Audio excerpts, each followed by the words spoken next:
Agile dead, or is it just finding its feet? So I don't think Agile is dead. What is probably dead is sometimes we lose the purpose, because lean and agile ways of working were tools, if you like, and techniques and frameworks that we have in order for organizations to achieve an outcome.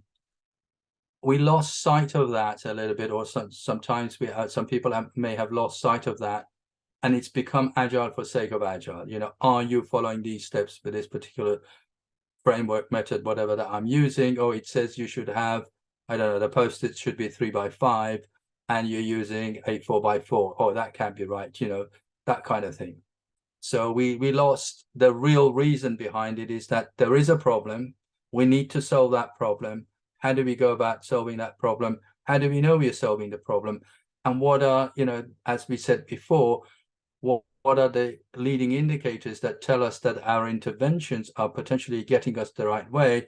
Or if they're not, let's work differently, rather than keep saying, oh, the book says this, and you're not doing it right, So